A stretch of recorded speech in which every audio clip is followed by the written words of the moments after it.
você está falando dessas vivências, né, da primeira infância, de que esse adulto vai buscar o freio de mão num esporte arriscado, em condutas arriscadas, tal, né? Isto colabora para relacionamentos abusivos e tóxicos? Colabora, porque a familiarização que a gente chama, um cérebro funcionando, ele precisa de ter conhecimento daquilo e se familiarizar. Existe uma troca de energia que dá uma economia mental. Então, quando se encontra com esse tipo de ambiente, com pessoas que abusam dela, né, ela já foi vítima ou de assistir brigas na infância e situações de violência, né, ou ser vítima disso, ela acaba se espelhando numa relação adulta com esse tipo de par amoroso, porque há uma sensação de pertencimento, de lugar que ali é o meu lugar. Mesmo não querendo, eu conheço esse lugar. A pessoa diz para nós, né? A gente trata as pessoas, a gente sabe, a gente ouve isso. Eu não quero mais, eu sei que isso não é bom, mas eu não consigo mudar. É aí que a gente entra com a nossa habilidade de processamento neural, né? Para sair daquela resposta automática comportamental. Por isso, sim, parece que procura isso, parece que se atrai com essas características, né? Que são as características, e volta a dizer o Flávio Gicovati, ele diz um par longevo amoroso, eles se atraem pelas afinidades, esse é o saudável. Né? Aquela história popular dos opostos se atraem, não, é o Hollywood, né? É a briga, a pauleira, né? É fortes emoções, né? Você sabe que quando Hollywood lançou o Shrek, eu falei, há esperança para a humanidade, né? De poder falar a realidade, né? De poder falar sobre as decepções, as expectativas, o real, sair daquele código de príncipe encantado, né? Eu tenho pacientes adultas que chegam no consultório extremamente inteligentes, buscando esse príncipe encantado. E é uma relação disfuncional, é um olhar disfuncional para relacionamento, né? Quando você fala da reprogramação, né, eu acho que é importante falar aqui para o pessoal que muitas das nossas respostas instintivas, como essa da gente se identificar numa relação com um abusador, e um abusador, gente, nós não estamos falando de um abusador sexual, nós estamos falando de um abusador por negligência, por autoritarismo, pelo silêncio, por uma surra, pela não validação, né? constrangimento, vergonha. São situações que nós que trabalhamos com trauma, a gente entende que isto é abuso. Né? E essas respostas fisiológicas do corpo, elas não passam pelo racional. Porque o pré-frontal, que é o nosso racional, ele chega no processo terapêutico e fala assim para a gente, né, Annelise? Eu não quero isto. Né? E muitas vezes eu tenho pacientes que ficam anos sem se relacionar com ninguém, porque prometem a si mesmas que não querem, fazem um checklist e eu digo assim, você só está evitando e prorrogando o próximo encontro, porque nós só vamos saber se você consegue dar uma resposta nova, menos de estado de alerta, se você se relacionar. Porque Mas tem que ter uma mudança cerebral, né? E foi a tua live, uma das tuas lives maravilhosas, as tuas lives são muito psicoeducativas, Cláudia, mas sobre o narcisismo, a 7ª parte, quando mostra que uma lanterna direto na dor, né, ela acaba abandonando o processo terapêutico, né, porque a gente tem que ir com uma luzinha fraquinha, né, para ir olhando aquela situação traumática, né, e adorei aquela expressão da lanterna que vocês usaram, porque a dor, ela é uma sabedoria do nosso corpo, evitar a dor e procurar o prazer, né? Então, o terapeuta tem que acolher isso, né? Acolher e entender, né? Então, essa perspicácia, esse ouvido clínico, essa avaliação, a gente desenvolve com o tempo.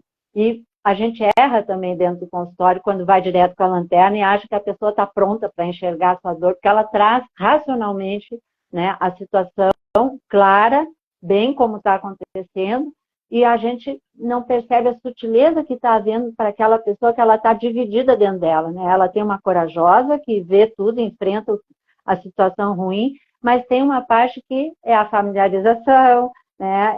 É o pertencimento, outras questões complexas que envolvem e continuam numa ligação disfuncional acontecendo diante dela e diante da situação que todos sofrem, né? A família inteira sofre, os casais e os amigos dos casais, né? De assistir à humilhação pública, o controle, o manejo, a manipulação, né? Existe um desencadeamento de ações características do abuso, que ele é uma violência sutil, psicológica e invisível.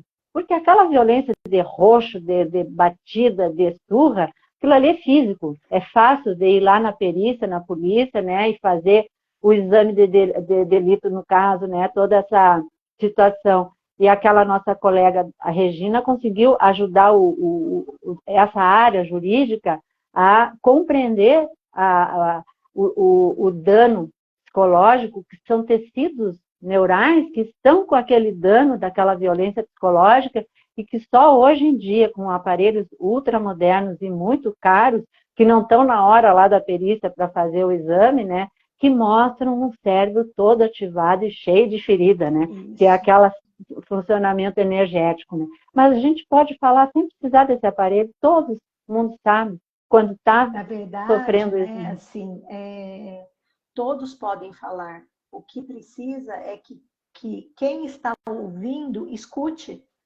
né? Que valide. Né? Eu tenho pacientes que querem sair de uma relação e falam assim, não justifica,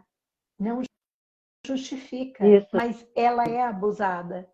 Mas socialmente não justifica, porque nós viemos de uma educação em que as sutilezas não justificam. O que tem aguentar só mais um pouquinho, né? E tem uma coisa que nós que trabalhamos com trauma, a gente usa essa expressão, né? O abuso físico, né? Que seja uma agressão física, e que você vai lá e denuncia, né? E vai lá e vê o hematoma, a gente entende como um trauma até simples, né? Porque ele é único. Às vezes ele é único. Às vezes com esse trauma a mulher sai da relação. Agora, todos esses traumas que você falou, de gotinha em gotinha, são os traumas complexos, que vai tramando a rede e essa mulher fica. Eu falo mulher porque é mais comum a gente ter o olhar para a mulher, né? Mas existem muitos homens que ficam também em relações abusivas. Eu trabalhei por 10 anos no Conselho da Maria da Penha e nós treinávamos lá os grupos, né, de agressores e agressoras. E vinham os homens conversar conosco dentro da assistência social pedindo uma lei do João da Penha, porque eles não tinham proteção, né? Eles só poderiam ir por um outro viés da lei, né? Que justamente é isso, preparar as pessoas para entenderem essa violência psicológica, ela vem acontecendo até chegar na física, ela já está acontecendo às vezes muitos anos, né? Então, o esclarecimento, usar essas mídias, aproveitar para esclarecer e a pessoa entender que ela está sofrendo sim isso daí, isso não é bom, não é saudável, e as respostas estão na volta, né? Porque muita coisa começa a ficar travada na vida da pessoa, inclusive as condições financeiras, né? A pessoa que vive dentro desse ambiente também tem um prejuízo grande. Então, não é nenhuma vergonha, não é nenhuma humilhação maior do que já está passando, quando está vivendo isso. Então, identificar o que é abuso e o que é tóxico é multifatorial, é complexo, mas cada um sabe da sua dor. Né? E poder conversar isso em ambientes confiáveis e que ajudem a explicar a situação e não justificar. Eu chamo isso dentro do consultório, eu digo papo de cabeleireira. Não é as minhas cabeleireiras, eu amo elas, mas dentro desse ambiente, uma pessoa começa a contar uma fofoca de alguma coisa de alguém ou falar de si, e cada vez os outros vão querer falar uma notícia pior ainda que conhece. E vai se desenrolando uma retraumatização do trauma que já está instalado. Né? Então, ambientes assim são muito nocivos para quem sofre. Não está sendo escutado e não está sendo tratado. Está sendo incutido mais violência ainda, né? Mais toxicidade, né? Que são informações ruins, né? Você falou uma coisa primorosa. Você disse assim, não é vergonhoso, Humilhante, mas constrangedor. mais do que você já está vivendo. É. Né? Então, assim, quando você diz isso, que você revelar e denunciar não é mais constrangedor do que você está vivendo, você está validando aquela pessoa, né? Porque muitas pessoas não se sentem validadas. Elas escutam a pergunta assim, mas o que você fez? Né? E assim, gente, independente do que eu fiz, não justifica. Não justifica ter uma relação abusiva na relação complementar, né? Justamente. Nossa competência jurídica investigativa tem já um modelo de inquérito que é depoimento sem dano, um nome. São pessoas preparadas, num ambiente acolhedor para as crianças, isso já existe. E precisa existir isso para as mulheres. Enquanto eu trabalhei nesses 10 anos dentro das secretarias e com a cidade, nós pintamos uma delegacia e conseguimos arregimentar uma mulher para fazer os depoimentos daquelas que iam lá no balcão da polícia e era uma sala reservada para a mulher, para ser entrevistada com essa escuta e com essa delicadeza primorosa. Mas isso ainda é um plus, né? As cidades ainda estão com muita violência e não tem esse preparo todos dos agentes poderem estar treinados e qualquer um conversar. Né? Mas existe esse acolhimento, é necessário, e as pessoas buscando, hoje em dia, as secretarias de assistência social de todos os municípios estão muito bem preparados para isso, existem profissionais lá, então não se justifica continuar, se explica, mas não justifica. E aí a gente entra naquela questão de olhar para si e a sua realidade. Quando entender que na sua realidade está acontecendo alguma coisa parecida, vai doer. E olhar a realidade, aceitar a realidade é isso, é perceber o que acontece dentro de si. E não é se conformar. Então, aceitar é poder enxergar, não é se conformar. E aí saber o que fazer quando consegue enxergar e traduzir a sua realidade, o que está acontecendo.